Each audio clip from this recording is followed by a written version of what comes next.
कीर्तन बर्थडे ఉంటే ఆ రోజు బర్త్డే కి వెళ్ళాము.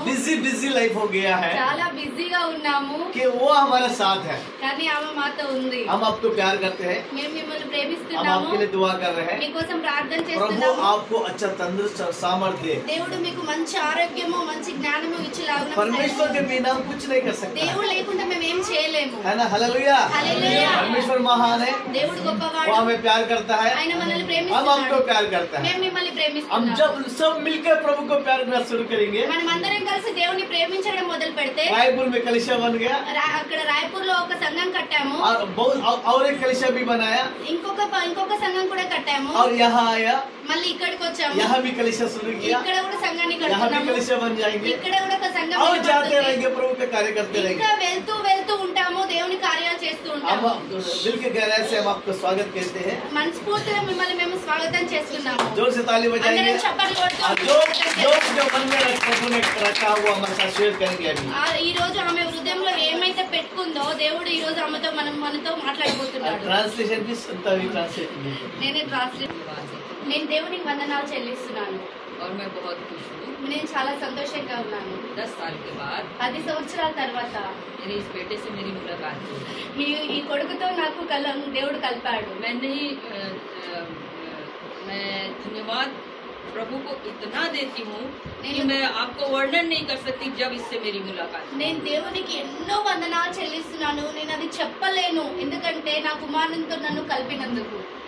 इन्होंने लोगों के भलाई के लिए वहाँ पे काम किया. అక్కడ ఆయన అక్కడ ఉన్న వాళ్ళ సంతోషం కోసం పని చేసి मेरे चर्च के लोग को लाभ मिले. అక్కడ మా సంఘం అంతా నిలబడింది. लेकिन शैतान ऐसा काम किया అక్కడ సైతాన్ పని చేసింది, कि लोग रहने नहीं दिए అక్కడ ఉండడానికి ప్రాబ్లం అయింది. और इनको मजबूरी में छोड़ के आना पड़ा. అక్కడ మేము వీళ్ళు అక్కడి నుంచి రావడం జరిగింది. इतना अच्छा मतलब कि प्रभु के लोग जो है वो सुनने के लिए आते थे कि हमारी चर्च में जगह नहीं होता था, एक कलीसिया में जगह नहीं होता था. అక్కడ ఇంత పెద్ద సంఘాన్ని నడిపించిండు, అక్కడ వేరే వాళ్ళు వచ్చి సంఘంలో కూర్చోడానికి కూడా స్థలం దొరకకపోయేది, అంత పెద్ద సంఘం ఉండేది. और थोड़े दिन के बाद में मुझको पता चला కొన్ని రోజుల తర్వాత నాకు తెలిసింది कि इन लोग चले आए हैं. అక్కడ నుంచి వీళ్ళు హైదరాబాద్ కి వచ్చిళ్ళు అని. और मेरे बाबा को सब मालूम था. मेरा बड़ा वाला बच्चा है जिसको सब मालूम था. నా కుమారుడు పెద్ద కుమారుడికి అన్ని తెలుసు, కానీ నాకు చెప్పలేదు. लेकिन उसने मुझको नहीं बताया क्योंकि दुख होगा इसको ऐसे करके. నాకు చెప్పలేదు, ఎందుకంటే బాధపడుతుంది, ఏడుస్తుంది అనేసి తన కుమారుడు తనకు చెప్పలేదు. और जिस लोगों के कारण से ये गया है कहीं मेरी माँ को परेशान ना करे. అసలు పాస్టర్ గారు వెళ్ళిన విషయం నేను నా తల్లికి చెప్తే మా అమ్మ బాధపడుతుంది అని నా కుమారుడు నాకు చెప్పలేదు.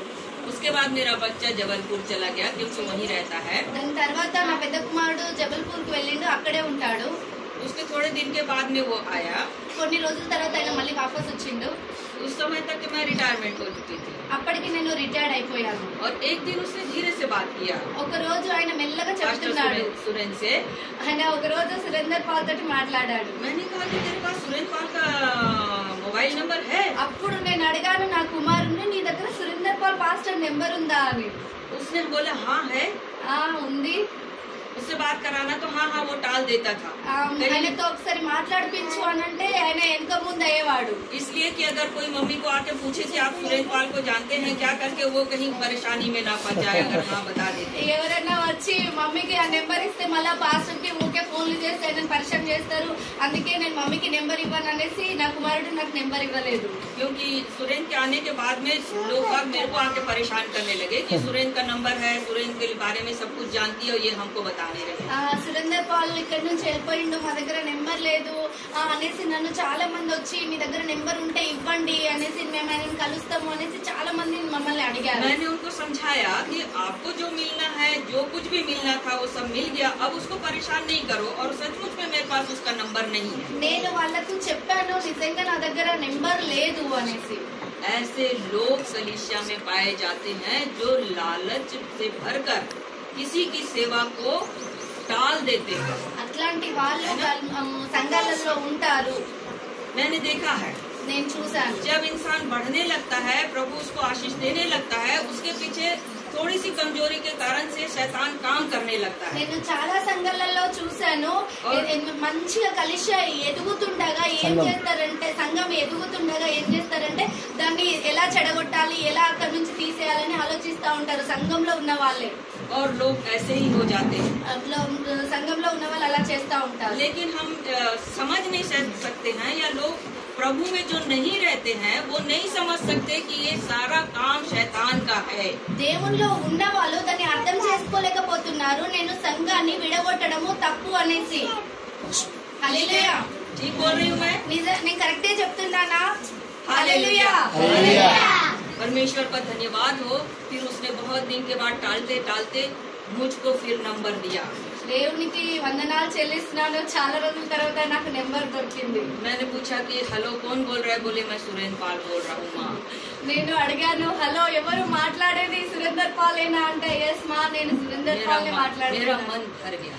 నా హృదయం నిండిపోయింది. मैं बेचैन हो गई कि अब मुझको कैसे मिलना चाहिए उससे, जाके मैं देखूं అప్పటి నుంచి నా హృదయం वो किस कंडीशन में है, कैसा है करके मेरा मन विचलित हो गया. నా హృదయం చాలా బాధలో ఉంది. ఎట్లా కలవాలి, ఎలా ఉన్నాడు, వాళ్ళ కుటుంబం ఎలా ఉంది ఒకసారి చూడాలని నాకు చాలా కలవరం పుట్టింది. मैंने जल्दी जल्दी में एयर टिकट का वो कराया. తొందరగా నేను ఫ్లైట్ టికెట్ తీసుకున్నాను. मम्मी मेरे पापा खत्म हो गए. నాకు ఫోన్ వచ్చింది, అమ్మ మా నాన్నగారు చనిపోయారనేసి సురేందర్ పాల్ గారు ఫోన్ చేశారు. मैं बोली अब इतना जल्दी तो नहीं पहुंच सकती मैं. కానీ ఇంత తొందరగా నేను చేరుకోలేను. उस टिकट को कैंसिल कराया. మళ్ళీ నేను ఆ టికెట్ ను క్యాన్సిల్ చేసుకున్నాను. जो कैंसिल कराने के लिए गया उसने बोला ये टिकट में तो नुकसान हो जाएगा आपको.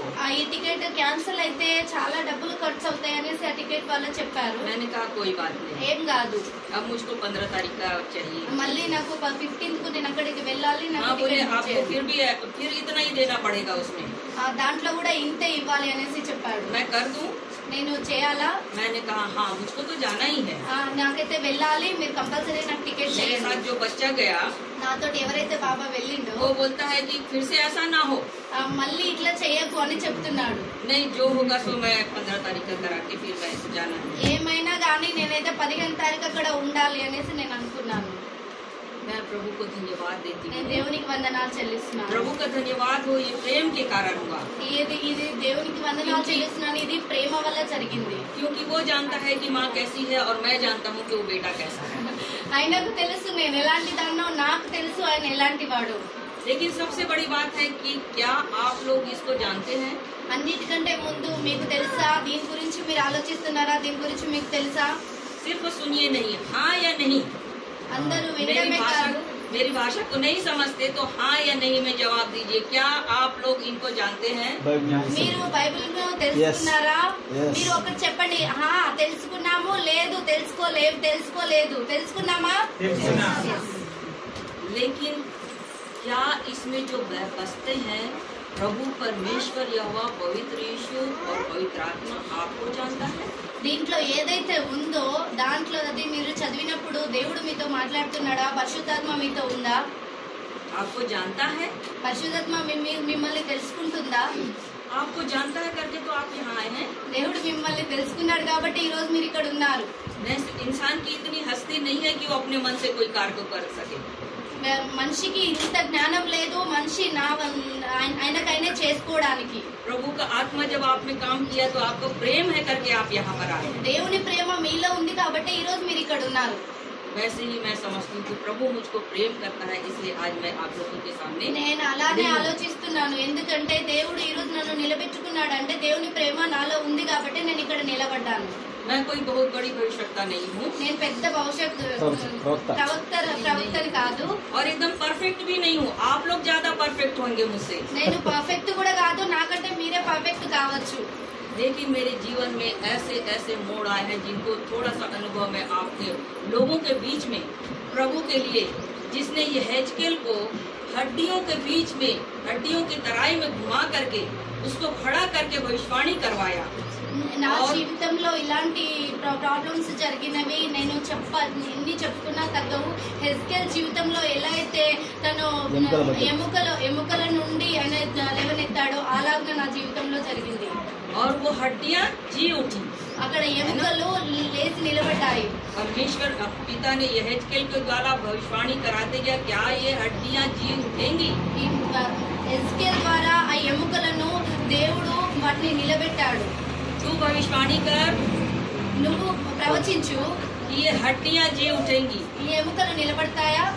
परमेश्वर पिता से कहा कि प्रभु तू ही जानता है। దేవుడిని అడగండి, దేవా నువ్వే చేస్తావు. और प्रभु यीशु परमेश्वर पिता ने कहा तू भविष्यवाणी कर, और हड्डियों से हड्डियां जुड़ गई।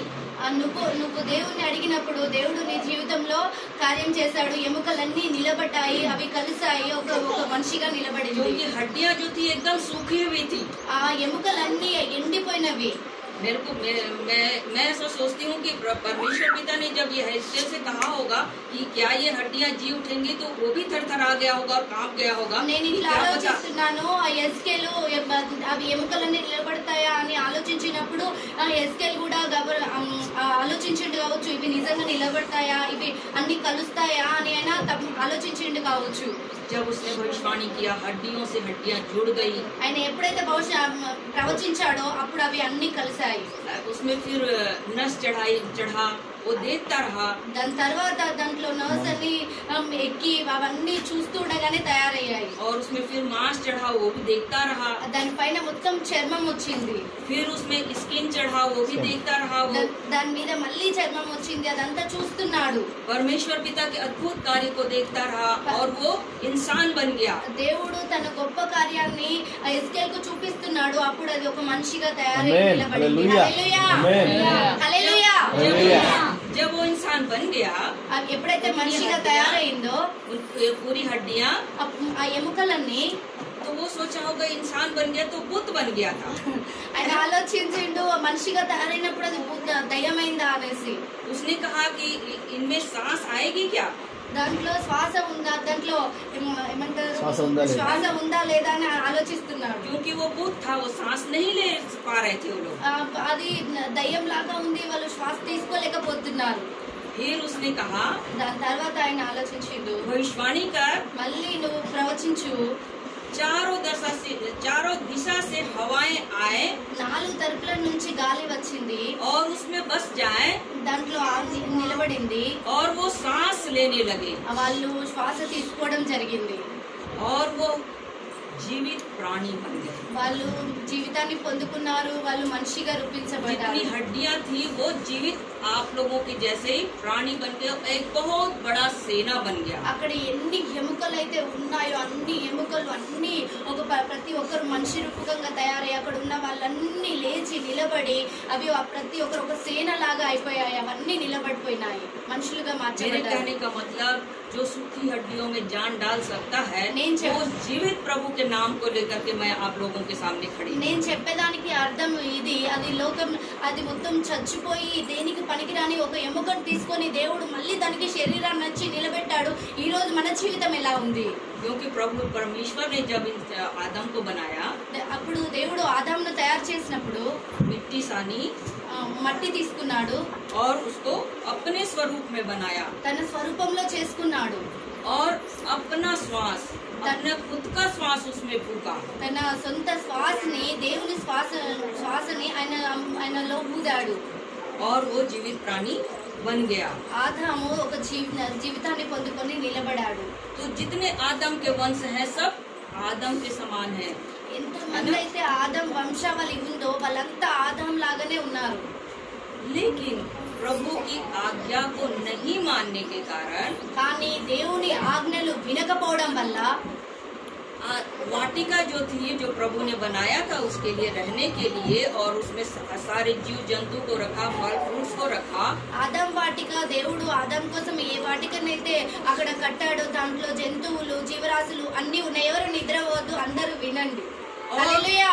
और उसको आज्ञा दिया, ఆయనకు ఆజ్ఞనిచ్చాడు कि हर एक प्राणी के ऊपर तेरा अधिकार है, फल फ्रूट्स को खा के आराम से रह सकता है। ఆయనకు ఆజ్ఞనిచ్చాడు ఏమని, ప్రతి ఒక్క అక్కడ పశువును జంతువును అందరితో నువ్వు ఉండొచ్చు, అన్ని తినొచ్చు అని చెప్పాడు.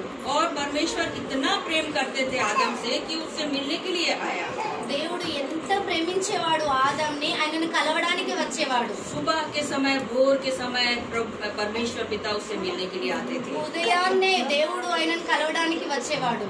लेकिन उसके काबिल इन जीव जंतुओं में से कोई भी आदम के काबिल नहीं था। అక్కడ ఉన్న జంతువులన్నిట్లో ఆదామును మించిన జంతువు ఏది లేదు. परमेश्वर पिता ने सोचा దేవుడు అనుకున్నాడు, मेरे पास पुत्र भी है, నా దగ్గర కుమారుడు ఉన్నాడు, पवित्र आत्मा भी है పవిత్రాత్మ ఉంది, और मैं हूँ। నేను ఉన్నాను. लेकिन आदम के पास में कोई ऐसा जीव जंतुओं में से, पेड़ पौधों में से कोई भी ऐसा इंसान नहीं कि उसके बराबर हो सके। ఆదాం దగ్గర ఎవరు లేరు. ఆ జంతువులలో అందరిని కలిపి చూశాడు, కానీ ఆయనకు సమానము అక్కడ ఏం కనబడలేదు. इसलिए आदम को नींद में डाल करके, అందుకోసమే ఆదాంకు బాగా నిద్రనిచ్చి उसकी पसली निकाल करके ఆయన ఎముకను తీసి सेम उसके जैसे स्त्री को बनाया, हवा। ఆయన లాగానే ఒక స్త్రీని తయారు చేసిండు. ఆమె పేరే హవ్వ. హల్లెలూయా. और आज्ञा नहीं मानने के कारण ఆజ్ఞ వినకపోవడం వల్ల आदम को वहाँ से निकलना पड़ा। ఆదాం అక్కడి నుంచి వెళ్ళిపోయాడు, ఆజ్ఞ వినకపోవడం వల్ల. मेरे कहने का मतलब ये है कि जो वचन है आज्ञा आज्ञा नियम नियम से भरा हुआ है। నేను చెప్పడానికి అర్థం ఇదే. ప్రతి వాక్యంలో ఆజ్ఞ ఆజ్ఞతో కలిపి ఉన్న మాటలు ఉన్నాయి. మనం ఆజ్ఞలను పాలన చేయాలి. प्रभु यीशु मसीह ने कहा, దేవుడు చెప్తున్నాడు, जो मेरे परमेश्वर पिता की इच्छा को पूरा करता है దేవుని ఇష్టాన్ని ఎవరైతే పూర్తి చేస్తారో, और वचन को मानता है, వాక్యాన్ని వింటారో वही मेरे लोग हैं। వాళ్ళే నా మనుషులై ఉన్నారు. आप परमेश्वर पिता की इच्छा को पूरा करते हैं, आप वचन को पढ़ते हैं, आप प्रार्थना करते हैं, अपने घर के प्रति जिम्मेदार हैं और प्रभु की इच्छा को पूरा करते हैं। మీరు ప్రార్థన చేస్తున్నారు, మీ ఇంటి యజమానులుగా ఉన్నారు, ప్రతిదీ దేవుని మీద భరోసా పెట్టి ఉన్నారు, तो परमेश्वर पिता आपसे प्रसन्न होता है और आप प्रभु के लोग हैं। మీరు మీ వల్ల దేవుడు ప్రశంసించబడుతున్నాడు, మీరు దేవుని బిడ్డలు. प्रभु कहते हैं कि मेरा रास्ता इतना कठिन भी नहीं है और चलने वालों के लिए सरल भी नहीं है। నా దేవుడు చెప్తున్నాడు, నా మార్గము ఇంత కష్టంగా కూడా ఉండదు, దేవుని కానీ సరళంగా కూడా ఉండదు అని చెప్తున్నాడు. लेकिन आप अगर चलने लगेंगे तो प्रभु खुद ही आपकी मदद और सहायता करता है। కానీ నువ్వు దేవుని మార్గంలో నడుస్తూ ఉంటే దేవుడు నీకు సహాయం చేస్తాడు. एक पास्टर साहब थे, ఒక పాస్టర్ ఉన్నాడు. उन्होंने मेरे को चर्च में बुलाया, ఆయన చర్చికి పిలిచాడు నన్ను. गवाहियाँ हुई। అక్కడ సాక్ష్యాలు చెప్తున్నారు. एक पास्टर ने कहा పాస్టర్ అంటున్నాడు, कि मेरे लिए प्रार्थना करिए कि मेरे द्वारा इतना साल हो गया मुझको सेवकाई करते, एक भी आत्मा नहीं बचा। ఆయన ఆ పాస్టర్ ఏం చెప్తున్నాడంటే, నా కోసం ప్రార్థన చేయండి, నేను నిలబడి ఇన్ని సంవత్సరాలు అవుతుంది కానీ నా వల్ల ఒక ఆత్మ కూడా రక్షించబడలేదు అని ఒక పాస్టర్ సాక్ష్యం చెప్తున్నాడు.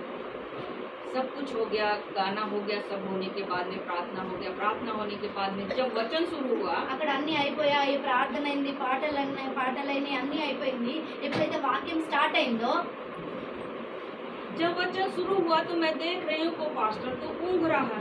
అక్కడ వాక్యం స్టార్ట్ అయినాక నేను ఆయనను చూస్తున్నాను, ఆయన ఊగుతున్నాడు. क्या प्रभु परमेश्वर पिता पवित्र यीशु पवित्र आत्मा उसके जीवन में ऐसा कार्य करेगा? ఆయన వాక్యం వచ్చేటప్పుడు ఆయన నిద్రపోతున్నాడు, ఊగుతున్నాడు. ఆయన జీవితంలో దేవుని వాక్యం కానీ దేవుడు కానీ ఆయన జీవితంలో ఎలా పనిచేస్తాడు? सब कुछ करने के बाद में तुम मतलब वो जग रहा था, लेकिन जैसे ही वचन शुरू हुआ तो वो ऊँघने लगा। అన్ని జరుగుతున్నప్పుడైతే చాలా మంచి ఇంట్రెస్ట్ గా పాటల టైంలో, పాటల టైంలో, ప్రార్థన టైంలో అన్ని విషయాలలో ఆయన బాగున్నాడు. కానీ వాక్యం చెప్తుండగా అయితే నిద్రపోతున్నాడు. सिर्फ पास्टर का छाप लगाने से काम नहीं चलेगा। ఆయన పాస్టర్ అని చెప్పుకొని తిరగడం వల్ల ఏం జరగదు. पास्टर एक अगुवा होता है, పాస్టర్ ఒక నాయకుడు.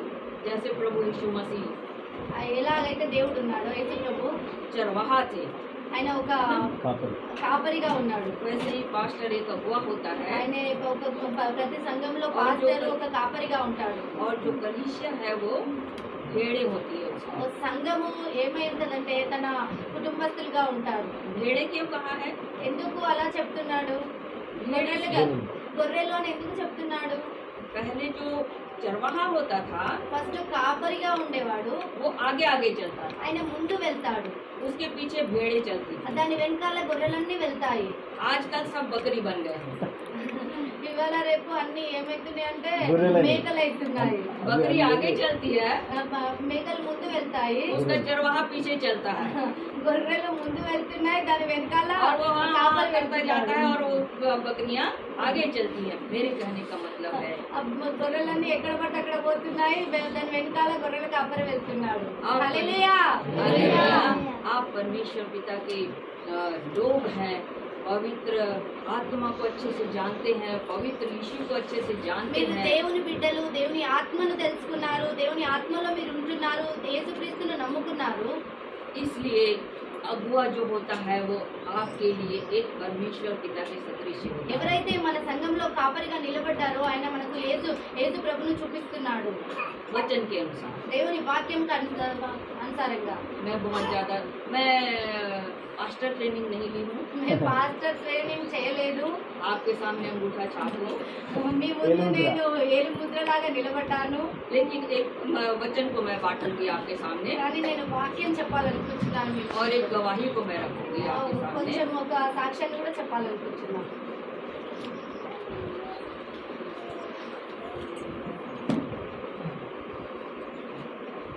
मैं 4:10 ఫస్ట్ యోహాను 4వ అధ్యాయము 10వ వచనం.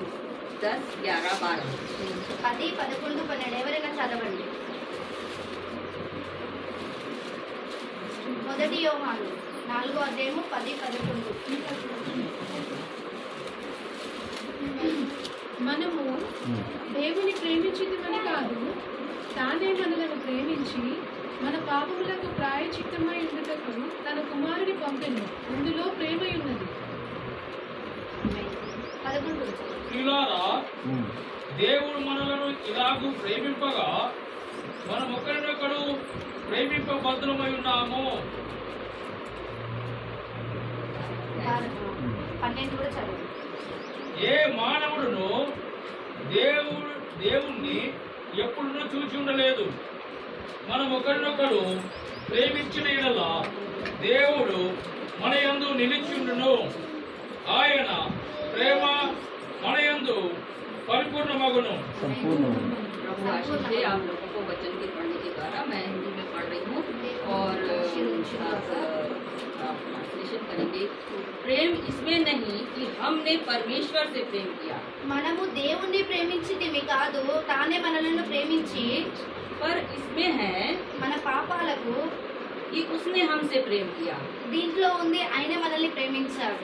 बच्चा जो छोटा रहता है, పిల్లలు చిన్నగా ఉన్నప్పుడు जब शैतानी करता है సైతాన్ పనులన్నీ చేస్తూ ఉంటాడు. तो मम्मी उसको बोलती चल दूर हो, అమ్మ ఏమంటది, పక్కకు జరగనంటది. तू शैतानी करता रहता है। నువ్వు అన్ని సైతాన్ పనులు చేస్తూ ఉంటావు. और थोड़ी देर के बाद बच्चा फिर माँ के पास आ जाता है, కొంచెంసేపు అయిన తర్వాత ఏం చేసి మళ్ళీ మమ్మీ దగ్గరికి ऐसा వచ్చి करने लगता है, ఊ అని అంటారు. है ना। ऐसे ही परमेश्वर पिता ने पहले हमसे प्रेम किया। हम प्रेम को जानते थे क्या? అలాగనే దేవుడు మనల్ని ప్రేమించాడు. మనం దేవుని ప్రేమను తెలుసుకున్నామా అప్పుడు? आज का जो इंसान है प्रैक्टिकली हो गया है। ఈ రోజు మనుషులు ప్రాక్టికల్ అయిపోయారు. ये वचन को पढ़ के नहीं समझता। వాక్యాన్ని చదివి తెలుసుకోలేరు. बहुत से लोग चर्च में आते हैं, చాలా మంది చర్చికి వస్తూ ఉంటారు. पास्टर को देख करके उसके अनुसार करते हैं। పాస్టర్లను చూసి వాళ్ళ అనుసారంగా నడుస్తారు. जो क्रिश्चियन है उनके लिए तो नहीं बोलो, ఎవరైతే క్రిస్టియన్ గా ఉన్నారో వాళ్ళ కోసం చెప్పొద్దు. वो बचपन से सुन रहे हैं वचन వాళ్ళు को చిన్నప్పటి నుంచి వాక్యాన్ని और వింటున్నారు. पास्टर को भी सुन रहे हैं। వాళ్ళు పాస్టర్లను కూడా చూస్తూ ఉంటారు. उनके आगे वो दाल के समान है, వాళ్ళ ముందు వాళ్ళు ఒక పప్పులాగా, और रोज दाल बनना है। వాళ్ళు రోజు పప్పులాగానే. आज के जमाने में ఈ రోజు मैं देखती हूँ छत्तीसगढ़ में ఈ రోజు నేను ఛత్తీస్గఢ్ లో చూస్తున్నాను. अन्य जाति के लोग, అన్య జాతిలో ఉన్న వాళ్ళు, అన్యులు, अन्य जाति के लोग जो भूखे और प्यासे हैं, అన్యులుగా ఉన్న వాళ్ళు చాలా మంది ఏమంటారు దాహంగా ఉన్నారు.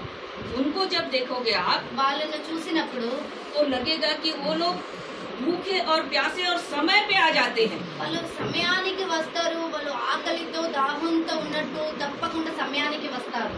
कई लोग प्रभु यीशु मसीह को भली भांति समझते और जानते हैं, చాలా మంది దేవుని వాక్యాన్ని మంచి మంచి మాటలు వింటూ ఉంటారు. और कई लोग चंगाई को प्राप्त करने के लिए आते हैं। చాలా మంది ఏమంటారంటే స్వస్థతల కోసం వస్తూ ఉంటారు. जैसे पहले लोग बाग आते थे प्रभु के पास में ఫస్ట్ దేవుని దగ్గరికి వచ్చినప్పుడు प्रभु के वचन को सुनने के लिए, దేవుని వాక్యం వినడానికి, कोई चंगाई को प्राप्त करने के लिए కొంతమంది స్వస్థతల కోసము, और कोई रोटी को खाने के लिए। కొంతమంది రొట్టె తినడం కోసము. लेकिन इतने आश्चर्य कर्म होने के बाद भी प्रभु को विश्वास कर पाए क्या? అంత గొప్ప గొప్ప పనులు జరిగినప్పటికీ దేవుని వాళ్ళు అక్కడ నమ్మారా? प्रैक्टिकली आज का इंसान भी वैसी हो गया है। ఈ రోజు మనుషులు కూడా అలాగనే చేస్తున్నారు. क्योंकि अगर भविष्यवक्ता भविष्यवाणी कर रहा है, थोड़ा सा इधर उधर हो गया वो तो बोला था, कुछ तो हुआ नहीं। గొప్ప గొప్ప ప్రవక్తలు భవిష్యవాణి ప్రవచించినప్పుడు అవి మన జీవితంలో జరగకపోతే ఏం ఆలోచిస్తామంటే వాళ్ళైతే చెప్పారు కానీ మన జీవితంలో జరగలేదు అని మనం క్వశ్చన్ చేసుకుంటా ఉంటాము. क्या आपने वचन को पढ़ा? నువ్వు దేవుని వాక్యాన్ని చదువుతున్నావా? क्या आप परमेश्वर पिता से, पवित्र यीशु से, पवित्र आत्मा से प्रार्थना किया? నువ్వు దేవుని కోసం ప్రార్థన చేస్తున్నావా? పవిత్రాత్మలో నువ్వు ఉన్నావా? क्या आपने विश्वास किया? నువ్వు దేవుని విశ్వసిస్తున్నావా? बिना विश्वास के आपके जीवन में कोई काम नहीं हो सकता. ఏ విశ్వాసం లేకుండా నీ జీవితంలో ఏది జరగదు. वैसे ही परमेश्वर पिता ने पहले हमसे प्रेम किया. దేవుడు మనల్ని మనకంటే ముందు ఆయన మనల్ని ప్రేమించాడు. परमेश्वर पिता इतना प्रेम करते थे कि सुबह के समय, शाम के समय आदम से मिलने के लिए आते थे. దేవుడు ఇంత ప్రేమించాడు, ఆదామును కలవడానికి ఉదయాన్నే వచ్చేవాడు, సాయంత్రం కూడా వచ్చేవాడు. वैसे ही प्रभु के जानने और मानने वालों को आज भी परमेश्वर पिता वैसे ही प्रेम करते हैं. అలాగుననే దేవుని తెలుసుకున్న వాళ్ళకు అలాగుననే దేవుని ప్రేమిస్తున్నారు. क्योंकि वो न बदलने वाला परमेश्वर पिता है. ఆయన ఎప్పుడు మారని దేవుడు. इंसान उसके उपकार को भूल जाता है దేవుడు చేసిన ఉపకారాలని మనం మర్చిపోవచ్చు. और सब चीज उसको अधिकारी से मिलने लगता है. అన్ని ఆయనకు ఎప్పుడైతే మనుషులకు అధికారాలు తన చేతికి వస్తాయో मनुष्य भूल जाता है మనుషులు మర్చిపోతారు, और गलत रास्ते में चला जाता ఆ है. తప్పుడు మార్గంలో వెళ్ళిపోతారు. क्योंकि वो परमेश्वर के वचन को और परमेश्वर के प्रेम को त्याग देता है. ఎందుకంటే ఆయన దేవుని ప్రేమను వాళ్ళు మర్చిపోతూ ఉంటారు. इतनी अच्छी अच्छी कलीसिया, చాలా మంచి మంచి సంఘాలు जिसके यहाँ पे बाइबल का अध्ययन होता है, बच्चे रखे हुए हैं, परफेक्ट इंसानों को मैं व्यभिचार में गिरते हुए देखा. చాలా సంఘాలలో నేను ఏం చూస్తున్నానంటే మంచి పెద్ద పెద్ద సంఘాలలో బాగా ప్రార్థనలు చేస్తూ బైబిల్ చదువుతూ అన్నిట్లలో బాగుంటారు కానీ వాళ్ళ జీవితాలు బాగాలేవు. सब चीज आने के बाद परमेश्वर पिता को लोग भूल जाते हैं. అన్ని వచ్చినాక దేవుణ్ణి మర్చిపోతారు. ये कितनी दुख की बात है. ఇది ఎంత దుఃఖమైన మాటలు. ऐसे ही लोग भटक जाते हैं और जो विश्वासी लोग रहते हैं उनको भटका देते हैं. అట్లా తప్పుడు పనుల్లో ఇరుక్కపోతారు. సంఘంలో ఇంకెవరైతే మంచిగా వెళ్తున్నారో వాళ్ళని కూడా చెడగొడుతూ ये ఉంటారు. लोग अन्य जातियों के लिए ठोकर का कारण बनते हैं. ఇలాంటి వాళ్ళు ఏం జరుగుతాయంటే అన్యులు ఏం చెప్తారంటే ఇలాంటి వల్లనే సంఘాలలో ప్రాబ్లమ్స్ అవుతున్నాయి అని అన్యులే చెప్తా ఉంటారు. आप लोग धन्य लोग हैं. మీరు మంచివారు. मैं अभी देख रही हूँ, నేను ఇప్పుడు చూస్తున్నాను, इतने दिन रहा तो ఇన్ని రోజులుగా ఉంటున్నాను ఇక్కడ. ये परमेश्वर पिता का आशीषित प्लेस है, ఏ దేవుడిచ్చిన ఆశీర్వాదము ఈ స్థలము, जो कि लोगों को, आप लोगों को रखना है और बाइबल अध्ययन सिखाना है. మీరు ఇంత రావడము, ఇలా రావడము, వాక్యం నేర్చుకోవడము, और इसी के कारण से ये आशीषित है, मेरे को ऐसा लगता है. నాకు దీని అంతటిని చూస్తే దేవుడు ఇక్కడ ఈ స్థలాన్ని ఆశీర్వదించాడు అనిపిస్తుంది. హల్లెలూయా, హల్లెలూయా. और प्रभु में आप विश्वास करते हैं तो आपको प्रभु उतना ही देगा जितनी आपको जरूरत है. దేవుని మీద విశ్వసించినప్పుడు దేవుడు మీకు ఏది కావాలో అది తప్పకుండా ఇస్తాడు, కానీ ఎంత కావాలో అంతే ఇస్తాడు. హల్లెలూయా. क्यों? ఎందుకు? जब दाऊद ने घर बनाने को सोचा परमेश्वर पिता के लिए, దావీదు దేవుని మందిరాన్ని కట్టాలని చూశాడు. तो परमेश्वर पिता ने कहा कि तू नहीं बना सकता, దేవుడు ఏం చెప్పాడంటే నువ్వు కట్టలేవు, क्योंकि तूने बहुत लहू बहाया है. ఎందుకంటే నువ్వు చాలా రక్తాన్ని కార్చావు. लेकिन जो तेरा पुत्र है सुलेमान, కానీ నీ కుమారుడు సొలొమోను ఉన్నాడు, वही मेरे लिए भवन बनाएगा. ఆయనే నా కోసము సంఘాన్ని కట్టగలుగుతాడు. दाऊद इतना धन इकट्ठा करके रखा, जरूरत से ज्यादा हर चीज जो भवन बनाने की आवश्यकता